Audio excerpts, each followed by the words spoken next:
नमस्कार मित्रांनो, स्वागत आहे तुमचं आपलं मल्हार गुरु चॅनलमध्ये।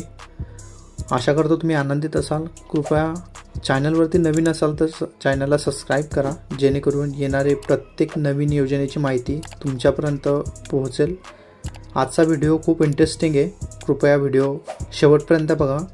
चला तर मित्रांनो, आपण व्हिडिओला सुरुवात करूया।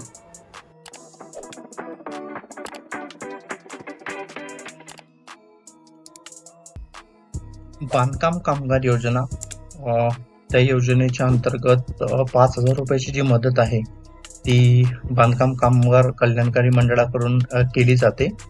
यासाठी त्यांनी दिलेले महाराष्ट्र इमारत व इतर बांधकाम कामगार कल्याणकारी मंडळामार्फत बांधकाम क्षेत्रात काम करणाऱ्या कामगारांना तसेच त्यांच्या पाल्यांना 5,000 रुपयाचे आर्थिक सहाय्य देण्याचे उद्देशाने खालीलप्रमाणे 3 ज्या योजना आहेत त्या राबवल्या जात आहे आणि त्यांच्या माध्यमातून प्रत्येक योजनेमध्ये 5,000 रुपयाची जी मदत आहे ते बांधकाम कामगारांना केली जाते। या योजनेअंतर्गत खालील 3 प्रकारच्या योजना ज्या आहेत त्या राबवल्या जातात। पहिली जी आहे ते कामगारांना अवजारे खरेदी करण्यासाठी 5,000 रुपयाचे जे आहे ते आर्थिक सहाय्य दिलं जातं। कामगारांच्या पाल्यांना म्हणजे त्यांच्या मुलाबाळांना 5,000 रुपयाचं जे आर्थिक सहाय्य ते सुद्धा दिलं जातं आणि बांधकाम कामगारांना बोनसची जी सुविधा आहे ती सुद्धा उपलब्ध केली जाते। म्हणजे टोटल 15,000 रुपयाचे जे आहे ते अमाऊंट इथे प्रत्येक वर्षी दिलं जातं। त्याचा फॉर्म कसा भरायचा आणि त्याच्यासाठी कुठले डॉक्युमेंट्स आहेत ते सर्व आपण या व्हिडिओच्या माध्यमातून बघूया।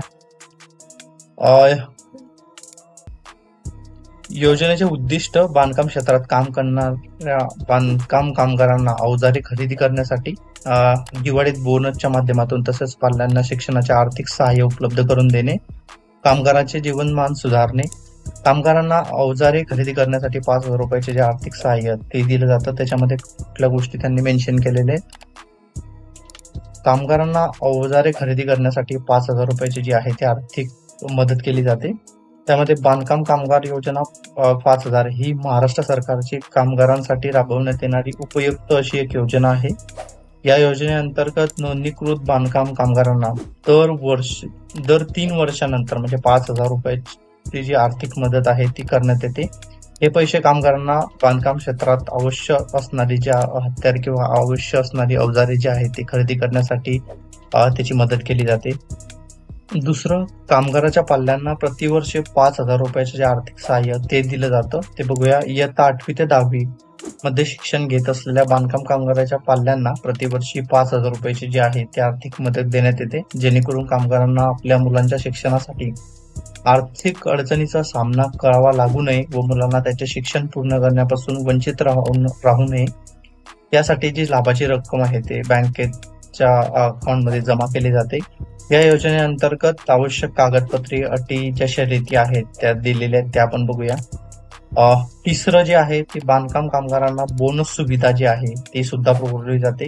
म्हणजे दिवाळी सारख्या मुख्य सणासुदीच्या काळात कामगारांच्या मुलांना तसेच पत्नीस नवीन कपडे फटाके खरेदी करता यावे त्यासाठी बांधकाम कामगारांना प्रतिवर्ष त्यांच्या वेतनानुसार बोनस दिला जातो। लाभार्थ्याची राशी त्यांच्या बँक खात्यामध्ये जमा केली जाते। योजनेचे जे फायदे आहेत ते कामगारांना 5,000 रुपयापर्यंत आर्थिक मदत, हत्यारे खरेदी करण्यासाठी 5,000 रुपयाची मदत आणि पात्र बांधकाम कामगारांसाठी फायदेशीर जे योजना आहेत त्या 3 प्रकारच्या योजना आपण बघतोय।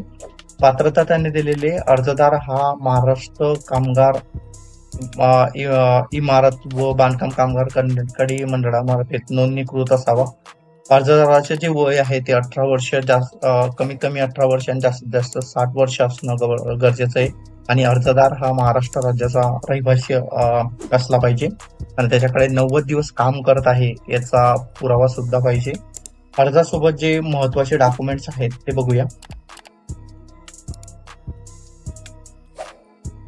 नोंदणी प्रमाणपत्र, कामगाराचे मंडळात असलेली नोंदणी प्रमाणपत्र ते तुम्हाला अटॅच करावं लागणार आहे। ओळखीचा पुरावा म्हणजे आधार कार्ड, पॅन कार्ड किंवा ड्रायव्हिंग लायसन, रहिवासी दाखला जसं डोमेसाईल किंवा आवश्यक असल्यास, पत्ता जर पुरावा जर म्हटला तर तुम्हाला वीज बिल झालं, टेलिफोन बिल झालं, आधार कार्ड सुद्धा चालेल। 90 दिवस काम केल्याचं प्रमाणपत्र, कायमचा पत्ता तुमचा रेशन कार्डवर असेल, लाईट बिल वरती असेल किंवा आधार कार्ड वरती असेल, ईमेल आयडी लागेल, मोबाईल नंबर लागेल, तुम्हाला काम करत असलेल्या जिथे तुम्ही काम करते तिथला पत्ता लागेल, पासपोर्ट आकाराचे 3 फोटो लागतील आणि बँकेचा जो तपशील असेल ते बँक पासबुकची झेरॉक्स, जन्माचा दाखला किंवा जन्म प्रमाणपत्र, शाळा सोडल्याचा दाखला, ग्रामपंचायतकडून किंवा ग्रामसेवकाकडून बांधकाम कामगार असल्याचे प्रमाणपत्र जे आहे ते तुम्हाला इथे जोडावं लागणार आहे, आणि घोषणापत्र.